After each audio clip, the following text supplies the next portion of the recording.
warahmatullahi wabarakatuh. Bagaimana kabarnya anak-anak pagi ini?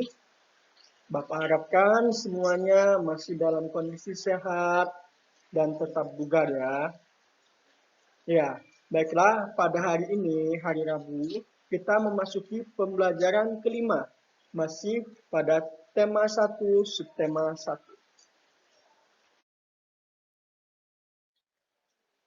Baik, kita baca bersama-sama teksnya dulu ya. Udin dan Mutiara rukun dalam melakukan tugas-tugas di rumah. Mereka mempunyai tugas membersihkan rumah dan halaman. Bagaimana agar tugas itu dapat diselesaikan dengan baik? Ayo, adakah dari kalian yang tahu gimana caranya supaya tugas-tugas di rumah itu bisa diselesaikan dengan baik? Ya, ada mungkin dari kalian yang berpikir ya, untuk melakukan tugasnya dengan baik, Pak, bisa dilakukan dengan membagi tugasnya. Ya, bisa. Seperti kita lihat pada contoh gambarnya itu, ada gambar di bawah ini kan. Ya, mereka membagi tugasnya agar pekerjaan rumah itu menjadi cepat selesai. Dan selain itu dapat dikontrol bersama-sama, menjadi lebih bersih, dan bisa saling mengingatkan. Ya, lihat pada contoh gambar itu, ada ayah, ibu, kakak, dan ada adiknya yang sedang melakukan kegiatan membersihkan rumah. Mereka membagi-bagi tugasnya. Ada yang bertugas mengepel lantai, ada yang bertugas menyapu, ada yang bertugas membersih-bersihkan. Ya. Jadi tugasnya dibagi-bagi agar pekerjaannya menjadi lekas selesai dan lebih baik. Ya, karena itu adalah salah satu contoh kerjasama atau kerukunan dalam berkeluarga. Ya, jadi tidak ada membeda-bedakan. Tidak misalnya, kalau mengerjakan membersihkan rumah itu kan tugasnya ibu. Tidak. Ya, jadi kalau yang namanya tugas menjaga kebersihan rumah itu bisa dilakukan bersama-sama seluruh anggota keluarga. Ayo, ada nggak di antara anak-anak bapak di rumah yang sudah melakukan tugas membersihkan rumah bersama-sama dengan ayah ibunya atau adiknya atau kakaknya? Ya, bapak harap kalian di rumah bisa melakukan bersama-sama dengan keluarga kalian di rumah. Bacalah teks berikut. Kebersihan rumah, tempat tinggal Udin selalu terjaga. Setiap anggota keluarga bertugas menjaga lingkungan rumah.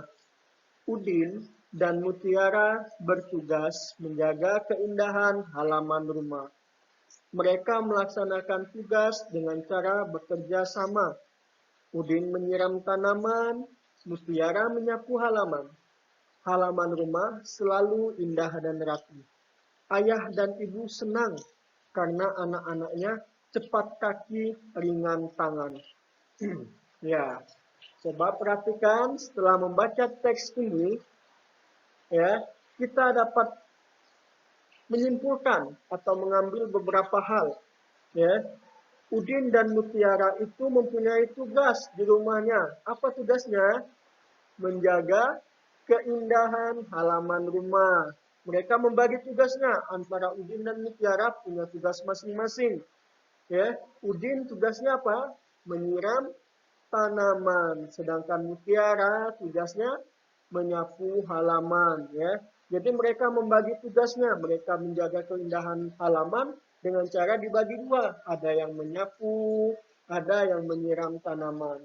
Ya, jadi di situ di kalimat paling bawah ada tertulis ayah dan ibu senang karena anak-anaknya cepat kaki ringan tangan. Wah, ayo, itu merupakan kalimat ungkapan. Ya, ada nggak yang tahu apa itu arti cepat kaki ringan tangan? Nanti akan kita bahas di belakang ya. Oke. Diskusikan pertanyaan-pertanyaan berikut. Ya, ada 5 pertanyaan di situ.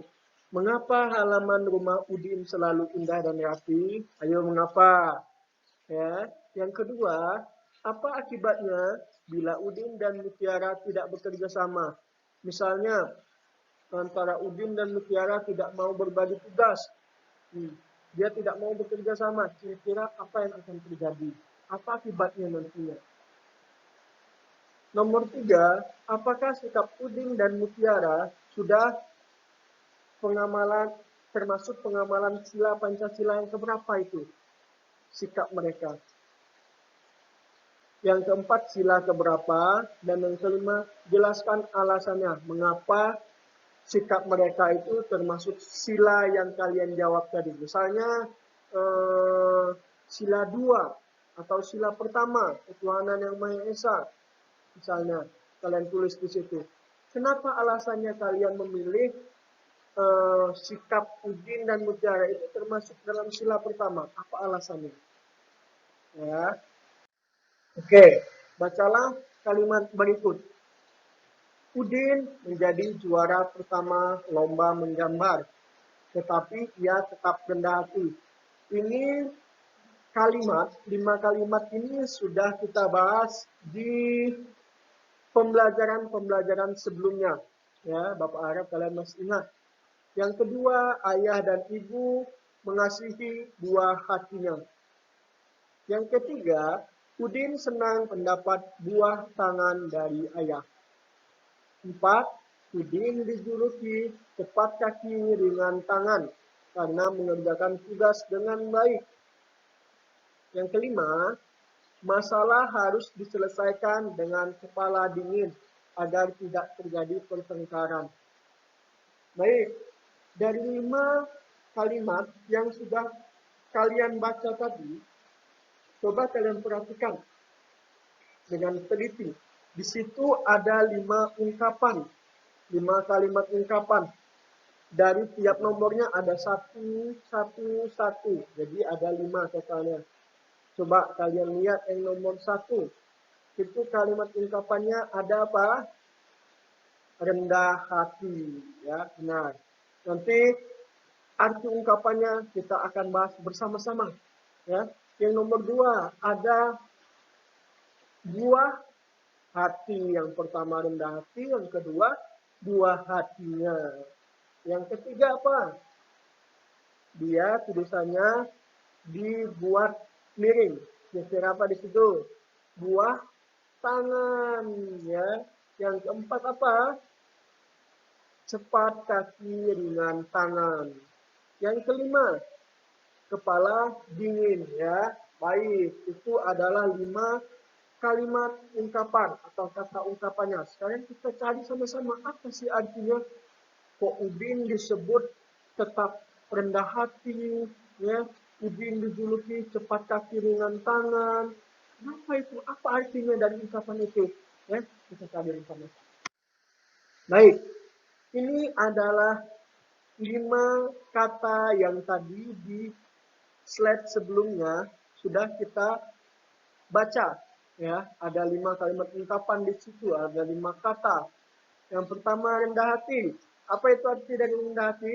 Ya, seperti yang kalian baca, bisa kalian baca ya. Rendah hati itu artinya tidak sombong atau angkuh. Jadi Udin itu juara lomba menggambar, tetapi ia tetap rendah hati. Berarti ia tidak sombong ataupun angkuh, walaupun dia sudah juara lomba menggambar. Lalu yang kedua, buah hati atau pada kalimat sebelumnya buah hatinya. Buah hati itu artinya apa? Ini sudah kita bahas kalau tidak salah pada pembelajaran kedua atau ketiga ya, Bapak kurang ingat antara 2 dan 3. Ya, buah hati itu artinya anak ya. Misalnya Ibu Danti sangat menyayangi buah hatinya. Artinya Ibu Danti sangat menyayangi anaknya. Buah hati itu sama dengan anak. Oke, yang ketiga, buah tangan. Apa buah tangan? Sama dengan anak. Iya, buah tangan itu artinya oleh-oleh ya. Yang pada kalimat sebelumnya sangat senang karena dibawakan buah tangan oleh ayahnya. Artinya dia dibawakan oleh-oleh ataupun hadiah bisa dibilang ya dari ayahnya. Yang keempat, ada cepat kaki ringan tangan. Artinya apa? orang yang suka menolong. Jika diminta pertolongan itu dia tidak segan-segan untuk melakukan pertolongan, memberikan pertolongan. Maka itu dia disebut cepat kaki, ringan tangan. Yang kelima, ada itu kepala dingin. Jadi setiap masalah harus diselesaikan dengan kepala dingin. Apa itu kepala dingin? Apa kepalanya ditaruh es batu? Iya ya. Jadi kepala dingin itu artinya tetap tenang dan sabar. Jadi kalau ada yang menyebutkan dalam menyelesaikan suatu masalah harus dengan kepala dingin, artinya harus dengan sabar, tidak boleh marah-marah ya. Harus dengan pemikiran yang matang ya. Tidak boleh marah-marah dalam melakukan atau menyelesaikan masalah ya. Karena kalau kita semakin sabar, masalah itu akan semakin cepat selesai dan hasilnya semakin baik. Baik, peragakan gerakan-gerakan berikut ini. Kalian sudah kemarin mempelajari tentang gerakan berjalan. Ada beberapa macam. Ada masih ingat? Yang pertama, gerakan berjalan ke depan. Yang kedua, berjalan ke samping, ke belakang, dan juga bersama-sama atau berkelompok. Lihat sikap jalan yang benar, ya. Posisi badannya tegap ke depan, tidak boleh menunduk, ya. Jadi posisinya tegap, menghadapnya ke depan, pandangan lurus ke depan. Lalu pada saat kaki kanan yang maju, maka tangan yang dimajukan tangan kanan atau tangan kiri? Tangan kiri ya. Jadi apabila kaki kanan yang maju, maka tangannya yang ke depan itu adalah tangan kiri. Begitu juga sebaliknya. Kalau kaki kiri yang maju, maka tangannya adalah tangan kanan. Itu adalah sikap berjalan yang benar. Baiklah anak-anak Bapak, cukup sampai di sini dulu pembelajaran kita hari ini ya. Jika ingin belajar, mintalah dampingi oleh orang tuanya. Apabila ada yang tidak mengerti, jadi bisa ditanyakan kepada orang tuanya atau bisa langsung bertanya ke Bapak. Ya, cukup sampai sekian. Semoga kita selalu diberikan kesehatan. Bapak akhiri dengan Assalamualaikum warahmatullahi wabarakatuh.